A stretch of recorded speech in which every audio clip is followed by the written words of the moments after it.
നമസ്കാരം. റാഫ്റ്റോ ക്രിക്കറ്റിലേക്ക് എവർക്കും സ്വാഗതം. അങ്ങനെ IPLൻ്റെ ആവേശത്തിലേക്ക് നമ്മൾ മാറുന്നു. ഓരോ ടീമിനെക്കുറിച്ചും നമ്മൾ സമഗ്രമായി അപഗ്രഥിക്കേണ്ടതുണ്ട്. IPL ഓപ്ഷൻ കഴിഞ്ഞ പാടെ നമ്മൾ ഓരോ ടീമുകളെക്കുറിച്ചും വിശദമായിട്ടെടുത്ത് പരിശോധിച്ചതാണ്. ഇനിയിപ്പോൾ സീസൺ തുടങ്ങാനാകുമ്പോൾ എന്തെങ്കിലും മാറ്റമുണ്ടോ, താരങ്ങളുടെ പരിക്ക് വിഷയങ്ങളൊക്കെ ടീമുകളെ ബാധിക്കാം, അത് നോക്കണം. അതുപോലെ തന്നെ കഴിഞ്ഞ സീസണിൽ നിന്ന് എന്തു മാറ്റമാണ് ഇപ്പോൾ ടീമുകൾക്ക് സംഭവിച്ചിരിക്കുന്നത്. അങ്ങനെ ഏറ്റവും വലിയ മാറ്റങ്ങൾ സംഭവിച്ച ഒരു ടീമിനെ കുറിച്ച് തന്നെ ആവട്ടെ നമ്മുടെ ഈ അനാലിസിസിലെ ആദ്യ video.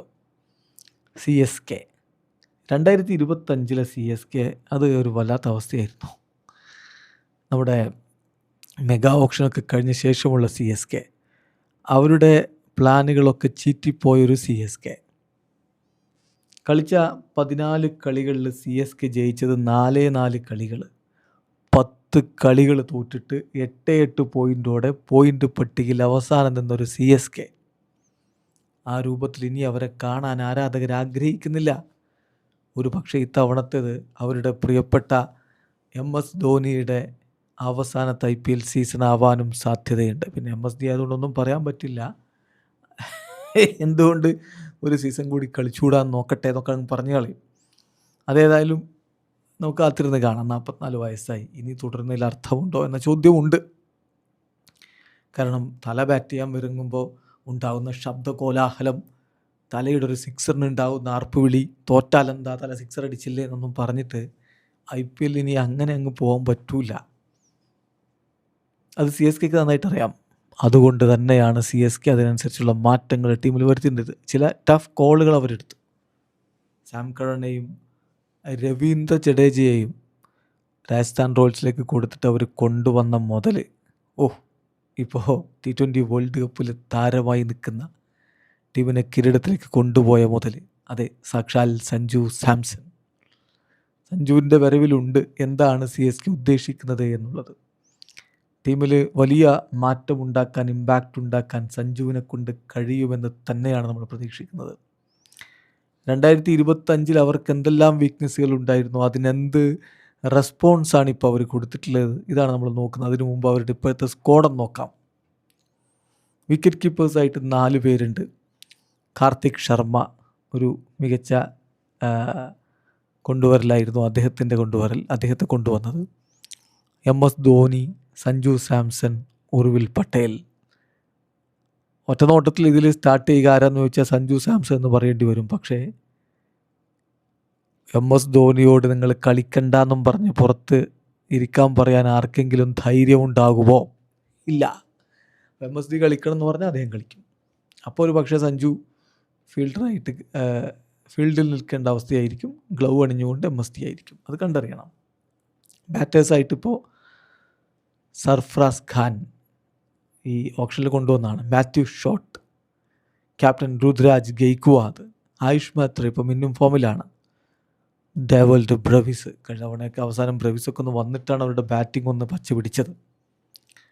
ബൗളേഴ്സായിട്ട് Prashant Veer, Zak Foulkes, Rahul Chahar, Matt Henry, Noor Ahmad, Khaleel Ahmed, Gurjapneet Singh, Nathan Ellis, Shreyas Gopal, Mukesh Choudhary, Jamie Overton.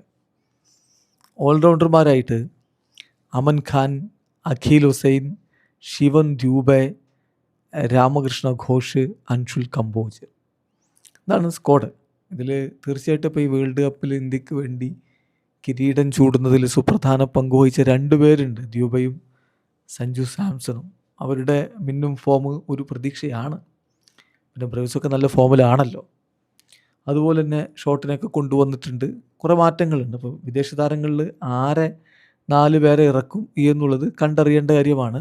Overseas list നോക്കിയാൽ ഡേവൽഡ് ബ്രവിസ് എന്തായാലും സ്റ്റാർട്ട് ചെയ്യുമെന്നാണ് നമ്മൾ പ്രതീക്ഷിക്കുന്നത്. അദ്ദേഹം ഇമ്പാക്റ്റ് പ്ലെയർ റോളിലേക്കൊന്നും പോകാൻ സാധ്യതയില്ല. പ്ലേയിങ് 11 തന്നെ ഉണ്ടാവും.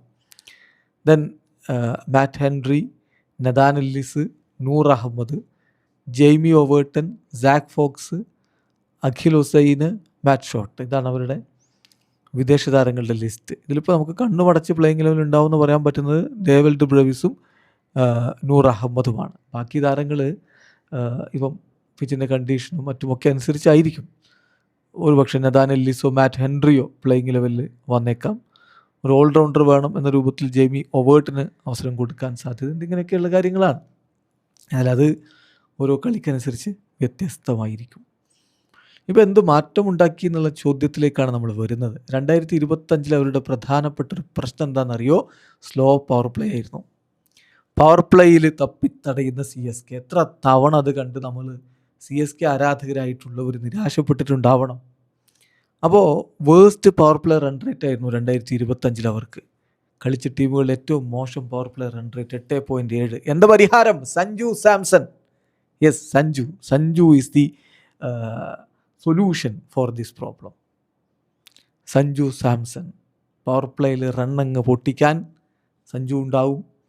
സോ സഞ്ജു സാംസൺ ഉണ്ട്. കാർത്തിക് ശർമ്മയെ കൊണ്ടുവന്നിട്ട് അദ്ദേഹത്തെ കളിപ്പിക്കുമോ? പ്ലേയിങ് ലെവലിൽ ഉണ്ടായാൽ അദ്ദേഹത്തിനും നല്ല രൂപത്തിൽ അഞ്ഞടിക്കാൻ കപ്പാസിറ്റി ഉള്ളതാണ്. സോ ഇതാണ് അവരുടെ ഒരു റെസ്പോൺസ് വന്നത്. സോ ടോപ്പ് ഓർഡറിൽ കൂടുതൽ ക്വാളിറ്റി പ്ലേയേഴ്സായി. അതുപോലെ തന്നെ വിക്കറ്റ് കീപ്പിങ്ങിന് നല്ല ഡെപ്ത്ത് അതോടുകൂടി വരികയും ചെയ്തിട്ടുണ്ട്. സോ ഇപ്പം ഋതു ഓപ്പൺ ചെയ്യുമ്പോൾ അതല്ല വൺ ഡൗൺ ആയിട്ട് വരുമ്പോൾ 2 റോളിലും നമ്മൾ അദ്ദേഹത്തെ നേരത്തെ കണ്ടിട്ടുള്ളത് കൊണ്ടാണ് ആ രൂപത്തിലൊക്കെ നമുക്ക് പ്രതീക്ഷിക്കാം. അതുപോലെ അവർക്ക് മികച്ച രൂപത്തിൽ സ്റ്റാർട്ട് കൊടുക്കാൻ കപ്പാസിറ്റിയുള്ള താരങ്ങൾ വേറെയുണ്ട്. ഉർവിൽ പട്ടേലുണ്ട്, ആയുഷ് മേത്രയുണ്ട്. സോ ടോപ്പ് ഓർഡറിൽ ഇത്തവണ പ്രശ്നങ്ങൾ ഉണ്ടാവാതിരിക്കാനുള്ള കാര്യങ്ങൾ അവർ ചെയ്തിട്ടുണ്ട്.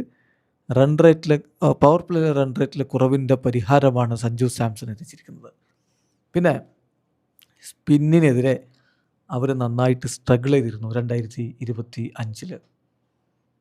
അതായത് ചെപ്പോക്ക് പോലും തോൽക്കുന്ന അവസ്ഥയുണ്ടായിരുന്നു. അപ്പോൾ വേഴ്സ്റ്റ് സ്ട്രൈക്ക് റേറ്റ് ആയിരുന്നു സ്പിന്നിനെതിരെ കഴിഞ്ഞ തവണ. ലീഗിലെ ഏറ്റവും വേഴ്സ്റ്റ് സ്ട്രൈക്ക് റേറ്റ്. പരിഹാരം എന്താ? Again Sanju Samson, Karthik, Matthew Short. So ഈ താരങ്ങളെ കൂടി കൊണ്ടുവന്നുകൊണ്ട് സ്പിന്നിനെതിരെയുള്ള അവരുടെ ആയുധം രാഗിമിനുക്കിയിട്ടുണ്ട്. സഞ്ജുവിൻ്റെ കപ്പാസിറ്റി എന്താണെന്ന് ഞാനിനി വീണ്ടും നിങ്ങളോട് പറഞ്ഞറിയിക്കണ്ടല്ലോ. കാർത്തികിനും അതുപോലെ തന്നെ ഉള്ള എബിലിറ്റി ഉണ്ട് സ്പിന്നിനെതിരെ. പിന്നെ ഷോട്ടിൻ്റെ ഒരു സാന്നിധ്യം വേണ്ട ഘട്ടത്തിൽ അദ്ദേഹത്തെ ഉപയോഗിക്കാം. സോ ബാറ്റിങ്ങിൻ്റെ ഒരു കപ്പാസിറ്റി ഒന്നുകൂടി വലുതാക്കിയിട്ടുണ്ട്. മിഡിൽ ഓർഡറിലെ ഫ്ലുവൻസി കൂട്ടാൻ വേണ്ടിയിട്ടുള്ള ശ്രമം നടന്നിട്ടുണ്ടെന്ന് പറയാം. കഴിഞ്ഞ സീസണിലുള്ള 2025 ഒരു മറ്റൊരു പ്രശ്നം എന്ന് പറഞ്ഞാൽ വീക്ക് ബാറ്റിംഗ് സ്ട്രക്ചറായിരുന്നു. അവരുടെ ഓവറോൾ റൺ റേറ്റ് എന്ന് പറഞ്ഞാൽ 8.8, ബാറ്റിംഗ് ആവറേജ് 26.25. ഒരു വീക്ക് സ്ട്രക്ചറാണ് ഉണ്ടായിരുന്നത്. നമുക്ക് അവരുടെ ബാറ്റിംഗ് കാണുമ്പോഴേ ഇതൊക്കെ എന്താണ് ഇപ്പോൾ സംഭവിക്കാൻ പോകുന്നത് ഒരു വിശ്വാസം ഉണ്ടായിരുന്നില്ല. ഇത്തവണ അതിനുള്ള മാറ്റം അവർ വരുത്തിയിട്ടുണ്ട് എന്ന് തന്നെ പറയേണ്ടി വരും. സർഫറാസും ഷോട്ടും ഒക്കെ വരുമ്പോൾ ആ ഒരു മാറ്റം നമ്മൾ അവരുടെ ഭാഗത്ത് നിന്ന് എന്തായാലും പ്രതീക്ഷിക്കുന്നുണ്ട്. അതിലുള്ളൊരു മാറ്റം എന്തായാലും ഉണ്ടാകും. മാത്രമല്ല സഞ്ജു സാംസനെ പോലെയുള്ള ഒരാൾ ടോപ്പ് ഓർഡറിൽ ഋതു പിന്നാലെ വരാനുണ്ടായിരിക്കും. അതുപോലെ തന്നെ മറ്റ് താരങ്ങൾ പൂർവിലാണെങ്കിലും പിന്നെ ആയുഷ് മേത്രയാണെങ്കിലും ഡെവൽഡ് ബ്രവിസിൻ്റെ ഒരു വെടിക്കെട്ട് വേറെ വരാനുണ്ട്. ഇനി തല ഇറങ്ങുന്നുണ്ടെങ്കിൽ തല അവസാനത്തിൽ വന്ന് നല്ല രൂപത്തിൽ കാര്യങ്ങൾ മുന്നോട്ട് കൊണ്ടുപോകാനുണ്ട്. അപ്പോൾ അങ്ങനെ നോക്കുമ്പോൾ അവർ ഏതാണ്ട് കാര്യങ്ങൾ അവിടെയും പരിഹരിക്കാൻ ശ്രമിച്ചിട്ടുണ്ട്. പിന്നെ ഓൾറൗണ്ട് ബാലൻസ് കഴിഞ്ഞ സീസണിലൊരു പ്രശ്നമായിരുന്നു അവർക്ക്. കാരണം ജഡേജ, കറൻ ഇവരെല്ലാം അത്ര ഒരു മികവിലായിരുന്നില്ലല്ലോ കഴിഞ്ഞ ഒരു IPL കളിച്ചിട്ടില്ല. ഇപ്പോൾ അവർ പുറത്തേക്ക് പോകുന്നു. പകരം അവർ കാര്യങ്ങളിൽ മാറ്റം വരുത്തിയിട്ടുണ്ട്. ഓൾറൗണ്ടേഴ്സ് ഓപ്ഷനെ അവർ കൂടുതൽ നല്ല രൂപത്തിലേക്ക് മാറ്റിയിട്ടുണ്ട് ഇത്തവണ എന്ന് പറയേണ്ടി വരും. കാരണം അത് വളരെ കൃത്യമാണ്. ഇപ്പം ടീമിലേക്ക് ശിവൻദീപ് ഓൾറെഡി അവിടെ ഉള്ളതായിരുന്നു.